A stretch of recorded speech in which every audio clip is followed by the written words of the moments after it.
After spending about a year with my Hover Air, I decided to go for the X1 Pro. I didn't need the Pro Max because that does 8K, and I really can't use 8K anywhere. I can't even edit that.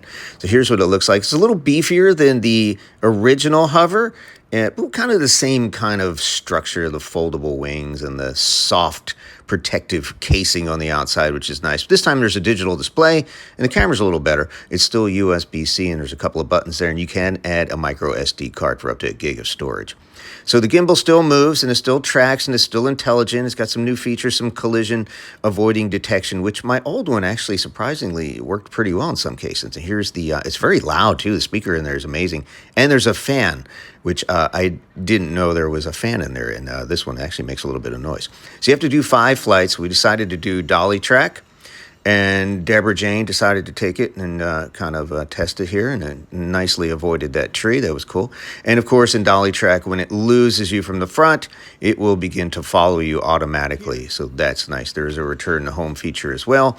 And you can do it in a high, a medium, or a low height setting. So that's pretty cool. And here's what the video looks like. I only did 1080p here as we were testing. Look, right by that tree. It's really nice, and it completely avoided it. Maybe it was luck. Who knows? But it will go all the way up to 4K 60. And again, you have to do 5 flights before it enables manual mode. So I had to kind of goof around with it and see what she could do before we went in here. I told her to get real close to the tree, and it completely avoids it nicely. So that's good. There's some intelligence going on here, and we like that. And of course, it lands right in your hand safely, which is amazing. So I did the orbit here, and orbit's always fun, especially if you're doing product shots. And we do a lot of electric bike reviews, so we plan to use this for that purpose. So, and here's the bird's eye. It goes up to, I think it said, is it 50 feet or 50 meters? I'm not sure, but it's pretty high where you can see the top of your house. And use it for roof inspections if you want to do something like that. We always thought that was a pretty cool feature. So we got our, and I did my follow too. And of course, this thing supposedly goes up to about 26 miles an hour. And I don't know any humans that can run that fast, but I got it up to about 7 or 8. And of course, when it loses you, it just stops, and that's brilliant. It doesn't keep going and flies into an ocean or a tree or something. So I love that feature as well. All right, here is the manual. We finally got the manual, able to access the manual control.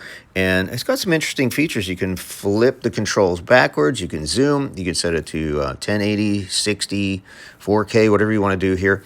And it's got some lines in it too, so you can kind of manage it from your camera. I'm using this from my smartphone. There is a beacon also and a remote control you can purchase, but I just got the basic here.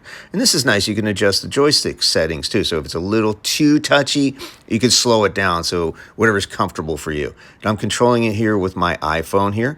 And of course, I can pitch the gimbal up and down, and that's pretty cool. I'm just flying it. I mean, this is the only drone I've ever had that I can fly indoors safely without fear of destroying something. And it's a very nice flight, and the control feels really good as well once you get it set to what you're comfortable with. Forward, backwards, left, right, pitch up, down. You can adjust the height and go lower, go flat onto you if you want. And again, this is the gimbal, making that go up and down. And that test worked really well. And again, this thing is in the air in my hotel room. And of course, it's got the return to home, which is great as well, and it remembers that. And I think it'll go up to 500 meters with your phone, and if you have the beacon, I think it'll go up to 1 kilometer, which is scary. I don't think I'd ever want to fly this thing out of my vision, you know, where I can't see it. Maybe if you're in a mountain region, you can do that, but I'm not doing it. It's too much of an investment. And I took it outside for my first manual flight. And you can see the video is spectacular. It looks great. Again, this is only 1080. I'm going to be experimenting with my bike rides and also the 4K 60 feature as well. Great little drone. Hover's done some amazing things with this technology, and they've made it affordable too. Usually this kind of capability is only found in drones that are $1,000 or more, but this thing is well under 500 bucks, so that is amazing. Great job for our friends at Hover, and can't wait to do our bike test coming up. So subscribe and hit that notification bell. You'll know when those go live.